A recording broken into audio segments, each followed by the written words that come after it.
Are we streaming?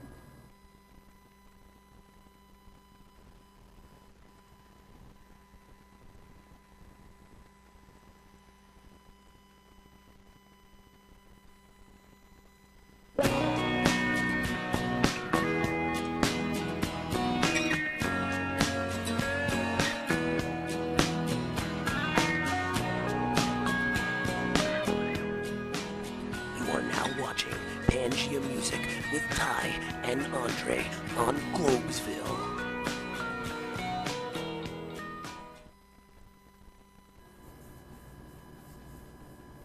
Are we on? Yeah. Great guy walking by in our intro. That beard though? Amazing. And also, thank you so much for watching us live. Last week at the Globesville live event in the Sultan Cafeteria somewhere on the Old Westbury campus of NYT. I'm sorry for being loud. The sound, the discrepancy in the sound from the live stream to the I looked like he just did live. a line real quick. No, hey. Live from a place somewhere in Old Westbury. Yeah, no, dude, it was very, I mean, I couldn't tell. It sounded so low, and I just wanted people to hear us. Yeah, so. oh, they heard you. So that's my apology. It's not quite, there's no Donald Sterling apology, No, but I mean, it's a little, is there, can you even apologize for that? All right, well, anyway. Welcome to a Week 10 edition of Pangea Music. I'm Ty Jenkins. I'm Andre Dowdy. And today on the show, unfortunately, well, not really unfortunately, but, you know, on a somber note, we're talking about the untimely death of musicians and performers and posthumous releases as a result of that. This week we lost DJ Rashad. DJ Rashad, man. Yep. Chicago producer. Yeah, comes from Chicago. Only 34 years old. It's a shame. It's a shame. At least he's not part of the 27 Club. Yes, this is true. We've lost a lot of people to that 27 Club. Who is in that? Who's in the 27 Club? Janis Joplin, Jimi Hendrix, Kurt Cobain. That's. Amy Winehouse more recently, and don't turn 27. Folks. Yeah, I'm afraid to turn 27. Don't do it. But Rashad, he pioneered the footwork genre, used for backing dance battles in Chicago in the 80s and 90s. He had a new album just last year called Double Cup, which kind of fused that footwork classic style with some of I feel like some of the newer genres that are pretty popular. Kind of like the trap Chicago music scene. And it was really, I had just heard it for the first time this week. I really, really liked it a lot. I didn't like it as, I liked it way more than his early stuff. I'm going to have to give it a full listen. Yeah, I mean those synths and the trap drums, it was those drums, man. I really, really liked it. They kill. Bro. But yeah, a lot of semi-drops and 808s. But unfortunately, Rashad isn't the first performer, obviously, as we just talked about the 27 Club, to die before his time. And he certainly won't be the last, unfortunately. But if there's a silver lining, the posthumous release. In this day and age, it has become almost an art, almost like the reunion. You know, Coachella. You know, they offer you the little monies. You know, and you do the reunion. You know, no matter who you are. Oh, we've been broken up for 37 years. It doesn't matter. You know, some people want to see. Enough people want to see. You know, we give you the little monies. Give you a little. Yeah. So I mean, I think to kind of make it not such a depressing affair, I want to talk about some of our favorite. Yeah, I mean, posthumous releases are some things that interest us. Posthumous. Yeah. What? We're talking about our favorites. Well, I mean, posthumous releases. We don't want to talk about our favorite deaths or anything like that. That should not be. That is not a dismissible thing. You can't have that. Yeah. You can't have a favorite death. Yeah. Unless it's in a movie, and even then you shouldn't have it. You shouldn't have a favorite. Because those fictional characters have feelings as well. They have lives. They had lives. They had lives, and even I mean, heck, I don't know. But yeah. Anyway, our favorite posthumous releases. We're gonna start off with one of my favorite artists overall, and he has two posthumous releases actually that I really like. But Elliott Smith, for anyone who doesn't know, was a primarily acoustic performer in the early 90s into the 2000s. He died in 2003 at the age of 34, which is the same as DJ Rashad. Oh, wow. So maybe there's a 34 club. 34 club? I don't know. But yeah, Smith was characterized by a master of analog recording techniques. He was known for doing these very complicated kind of vocal loops.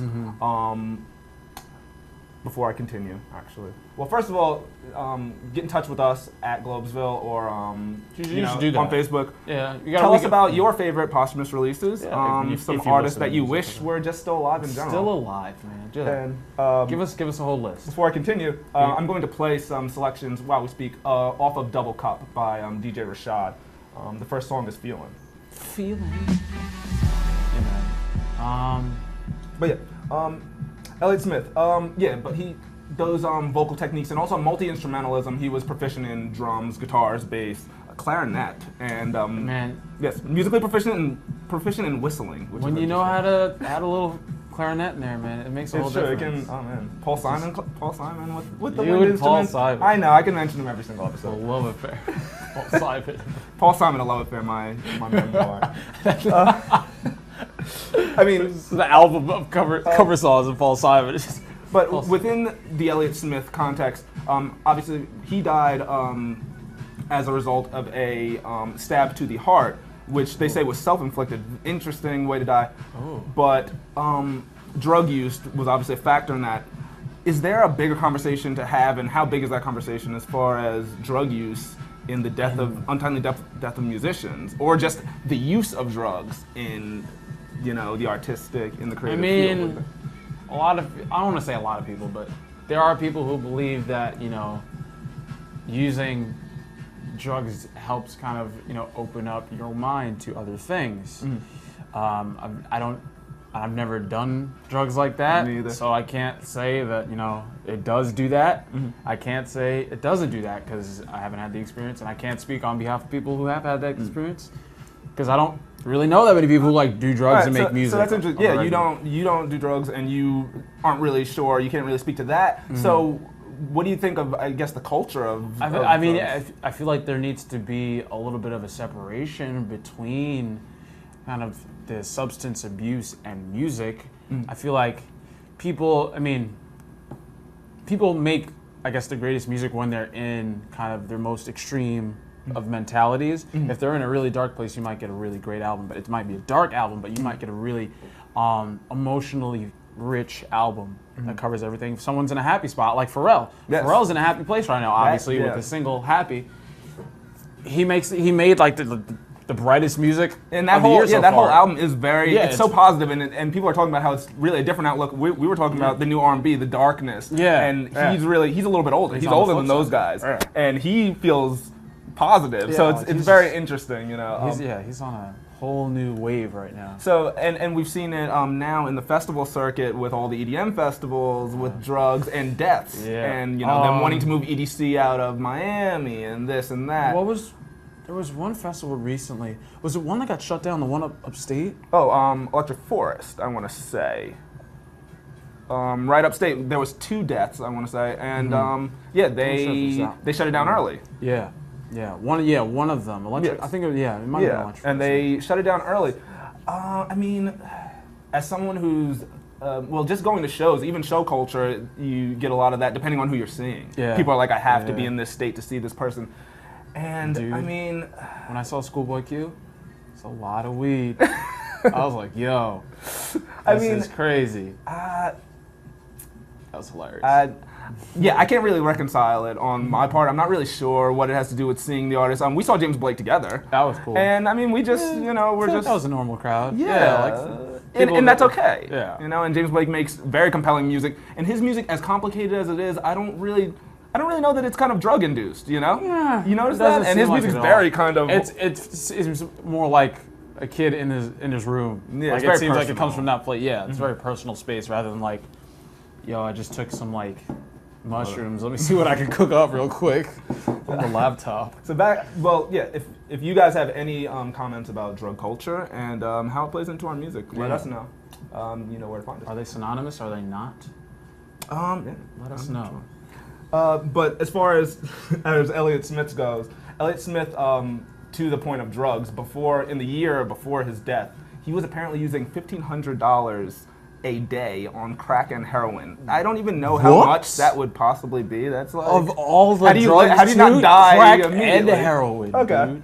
But yeah, he received an Oscar nod for the song Miss Misery, which appeared in Good Will Hunting. That was in 1998. He was doing a lot of film work at the time. Thumbsuckers by Mike Mills, The Royal Tenenbaums by the great Wes Anderson. And then he signed to DreamWorks Pictures, whose last artist before they fused with another label was actually Taylor Swift, their last signing. Oh wow. Yeah, and I mean, after he died, the release of From a Basement on a Hill, which was his first experimentations with noise and with almost anti-acoustic arrangements, a sound that he called California Frown, which was a play on the Beach Boys' California Sound. Very interesting. That record is a great one. I really wanted to talk about New Moon, the release after this. This is 4 years after his death.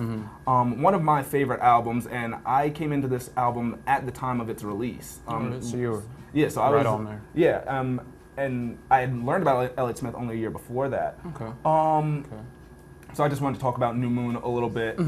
As a posthumous release, I think it's about as respectful and as really true to the performer as it can be, and that's why I really like it. Do you know if the songs were just a collection of works he was working on, or was it supposed to be all for a new album that he was working on? Yeah, no, they were things that he would work. From Basement on the Hill was the album he was actually working on. Those were for that, and these were just other recordings, and they decided to call it New Moon. It was a 2-disc. I think it's crazy though, like when you discover, like when you hear about a posthumous release, like the people that do have them seem to be like prolific people who like constantly work. But it's crazy, like when you hear like someone's got like still like 4 albums, like 4 albums worth of material just in a vault, just waiting. It is. I mean, that's the mind of someone whose job it is to make music, or whose job it becomes to make music. But yeah, I mean, to the point of New Moon, it features songs like Angel in the Snow, High Times, New Monkey, and these are just some of Elliott Smith's best work, in my estimation. My favorite album actually is Figure 8, which came before that, which kind of full arrangements, but they're not the California Frown that he has on From Basement on the Hill. But yeah, I just want to encourage everyone to check it out. I think that it's a great album. That's Elliott Smith. But and you know, to follow in his footsteps, some other artists who also met untimely deaths that were associated with him. Sparkle Horse, who did an album with someone, Danger Mouse. Yeah, Yes, I remember Danger that. Mouse and Sparkle Horse, The Dark Night of the Soul. Yeah, that album, I have it. I bought it. Yeah, I bought it on a whim. I saw the people. I was like, yo, this could be pretty good. So I bought it. Yeah. I forgot it was for some like fundraiser, I believe. It was like a fundraising element to it. And Danger Mouse, you know, he's known now, you know, he made it obviously past that point. Yeah. And he's become a huge producer, star. He did the Portugal the Man album recently, and he's always doing something great. Yeah, he's working with a lot of But people. Jason Molina, who just died, I think like a month ago at the in his early 30s, and Jay Retard, interesting name. Garage rock legend. Who is this guy? associated with Elliott Smith. But you want to talk about the posthumous Michael Jackson album, which we have coming. Apparently, well, I actually had forgotten about one that already happened, the 2010 compilation album, Michael. Yes, I hadn't really listened to it, but I hadn't heard good things about it. So it had a couple of unreleased tracks on there, but it wasn't all new originals or reworked stuff. So what's coming out this year, I believe May 15th, is just basically L.A. Reid, the CEO and chairman of Epic Records, is executive producing an album full of just it's previously unreleased material, and it's what he did was kind of patch a bunch of material that he had in the vault.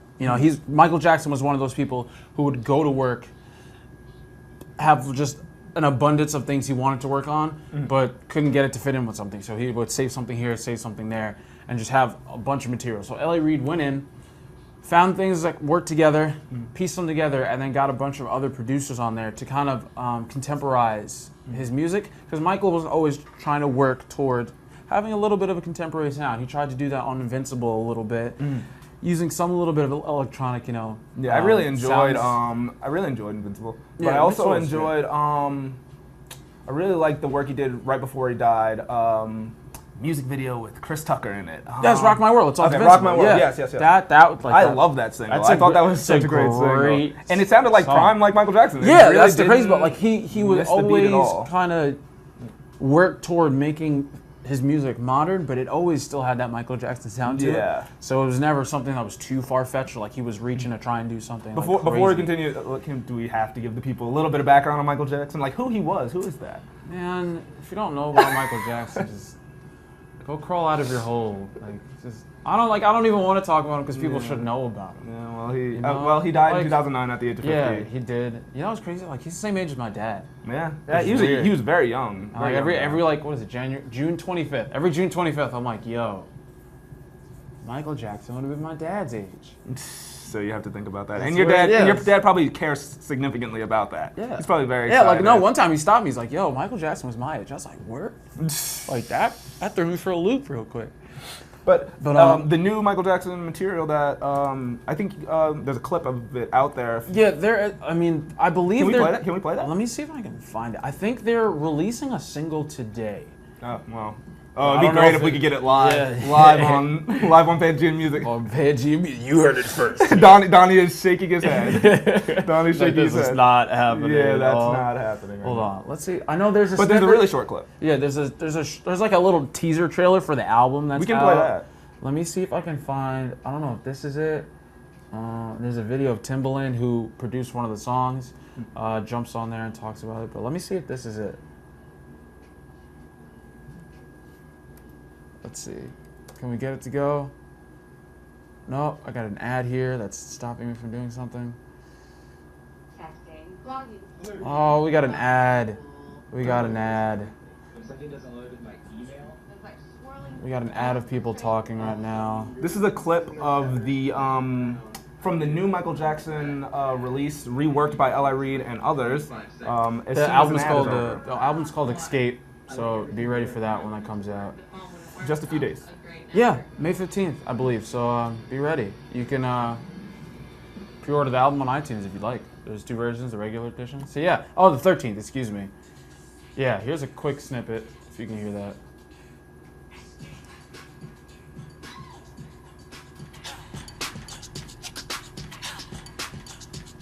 They can't see us killing it right now, unfortunately. It's alright. So yeah. So that's just a brief snippet of what the album might sound like. But different from... It's a little bit more modern in terms of like that, like modern, like hip hop, R&B kind of It sound. almost sounded like a Michael Jackson sample, I'm not gonna lie. But Yeah, almost. It sounded like someone like made a whole beat and just like put did Michael some Jackson, Michael Jackson. Yeah. in there. Which is still, I mean, if you put Michael Jackson sample in a song, it pretty much just should be Michael Jackson's song anyway. I mean, what song did Nas use? I can't remember. Well, Nas used a Michael Jackson sample, and it, like you kind of can tell it's his song, but like it's still Nas' song, bro. So, yeah, I mean, But yeah, that's a great song. But like with Michael Jackson, I think people do deserve a little bit more music from him because I felt like he was abruptly cut off. yeah, I from feel like us. he had a lot to offer. He was actually getting ready to do a comeback tour before he died. He was. That was the This Is It thing. Yeah, right? that was the This Is It tour. Okay, that was Yeah. big. There was So, a lot like, of ads and things going around his for first that. his first posthumous release was the single This Is It. It was based off an old demo song that he was working on or had previously. So he got that out, and Gonna then throw the the movie came conspiracy out. theory. Oh, Gonna throw- man. What? This Is It started the whole. Well, it didn't start it, Nah, but definitely it was ahead of the curve on the recent wave of Posthumous releases? of big artists using media to push their stuff. Daft Punk commercial, Arcade Fire commercial at the at Coachella. Oh, our album's coming out. Coachella, we have a big screen. Michael Jordan was ahead of the curve on that, and he didn't get any credit. I mean, he was gonna do a tour. I'm reaching. That's a reach. I'm bro. reaching. He's getting ready to do a tour, so of course he's gonna have mad media. Be like, But I mean, go and buy tickets. but I mean, I kind of remember it as like a more of a. Because he died, and then they had the movie in the works also. Okay. So Yeah, there maybe the was- movie. Maybe yeah. the movie got me a little bit. The movie probably kind of made that buzz for you. Yes. The movie was pretty good too. It was about kind of just his experience, like the behind the scenes of him working, getting back into shape, doing the choreography and whatnot, just practicing for his performances, and the experience that some of the dancers had with him, just going through like what it meant to be on like a Michael Jackson production. Yeah. And then he died, which was unfortunate. So This is unfortunate. there's a bit of a legacy there. So we will get new music by Michael Jackson. Yeah. May 13th. And this doesn't go out to him because, like we said, his was kind of abrupt. But I think we've seen it. in other instances where it was gratuitous or too much. How much do we need of the posthumous release? I'm looking at you, Biggie and Tupac. Looking at Tupac specifically, just because everyone knows him, I think he's a good example of like. I mean, there was a period where like everyone thought he's just in his tomb. Yeah, like, everyone thought he was just like alive. He's got a studio in there, like yo. He had so much music, everyone just thought he was alive. So I mean, you know, and now that's all died down. But there was a long time where people just were like, "This guy's alive. He has to be." It's just like weird when you listen to like a new hip hop song. There's just like a new Old Dirty Bastard. I don't know if I can say that. Yeah, you can say Old Dirty Whatever. Bastard. That is not. Yeah, you know who it is. Yeah. It's you hear a new ODB verse, and you're like, wait. Where did this come from? Unless they like pluck it off an old song and put it on.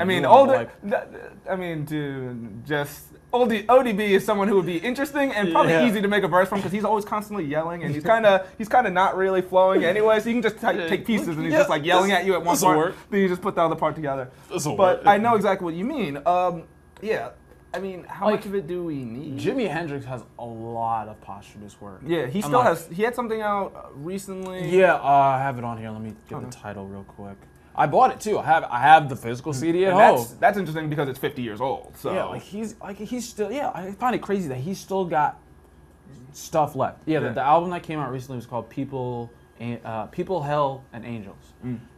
Some of this is covers. Some of this is old stuff that he's worked on, but I think it's a combination of some original work and then some incomplete work. Not even that. It's just Jimmy did a lot of covers before he got big, so I think it's a lot of the like covers Judy Collins, who didn't have an original song until her 5th album, Judith. But anyway, actually no, it was called 5th album. But and the song was called For My Father. But anyway, yeah. So I guess gratuitous is one question. Is it blasphemous at some point for someone who's great, all this posthumous material? Like I think that's almost an argument for like Jay Dilla. Like I think it's always welcoming to find like to release new Jay Dilla, but like there's got to be a point where like let's just leave it where it is and respect what's been out. Is it that there's new stuff, or is it that some of it's not it's not as good? Like, why would you release this from this guy? It's not polished, it's not clean, it's not what we talked about the album cover. That one looked like it was made in Photoshop, so that was not really. That was not the finest Jay Dilla moment. Yeah, the cover to Jay Stay Paid is pretty weak. Yeah, you know what? Jay Stay Paid. Can we put that up on the screen? Yeah, let me pull it up one second. The album cover of Jay Stay Paid. Jay Stay Paid. Looks like someone literally just went into school and said, "Hey, let me get a picture of Jay Dilla and like Photoshop paint some wings on here." That'll be good, right? We should we should have someone like NBA on TNT. We should have somebody that just makes like really bad Photoshops, like for us. Yeah, like this is unnecessary. I just don't. Yeah, like look at that. This is like the little wings in there. I'm not sure that I'm really okay with it. I don't know. It kind of looks like he wants to preach to us, and I don't feel like Jay Dilla wanted to really do that. So and his mom. His mom commissioned that one, right? Yeah, she executive produced that whole album. I think this is one is a little never better. Let your mom executive produce anything for you. Yo, man, do not knock Ma Dukes. I mean, she's I wouldn't let my mom executive produce anything for me. That's all I'm saying. And that's not a diss to my mom because I love her very much. Mom's Michelle, cool. I love you. Mom's not cool. So, dude, I went to an event celebrating the legacy of Jay Dilla, and his mom was there. Ma Dukes was there. Nice. She just came out. She's like, "Yo, thank you. Oh, beautiful. Love y'all. Peace." Ma Dukes is like, she's like the mother of hip hop. It's crazy. It's not even like necessarily accurate, but like she's just like everyone respects Ma Dukes because like she just has done so much for Dilla and has done so much for hip hop to allow Dilla to flourish. So like shout out to Ma Dukes. And the posthumous release is not going anywhere anytime soon because we have so many greats in there, obviously still living, and they will die, unfortunately. Yeah, man. Like right when Amy Winehouse. Well, I don't know if it was. She has a posthumous release. No, she does. Was that it? Because I have it. I just don't know. And then of course the song with Nas. Yeah. Ooh. Great song. What? Cherry Wine. Cherry Wine. Good song. Good song. So I mean, the posthumous release is not going anywhere. It will continue to be a point of contention, or something to be celebrated. Yeah, I feel like most people celebrate it, and then the rest are like, "Why are you doing this? Like, stop." Especially big fans. Yeah. So that's all we have for you today. Yeah, that's about it, guys. That is about it. This has been Pangea Music, but not a posthumous release. Very much alive. Very much alive. Stevie Wonder has an original music album coming out this year, and I'm very excited about it. He does. Yes, his first one since 2000 and I want to say 1. So I'm excited for that, and you guys should be too. If you guys are excited about anything that's If you're going excited on. about music. Yeah, if you guys are excited about music, you guys should let us know about it at Globesville on Twitter and Instagram.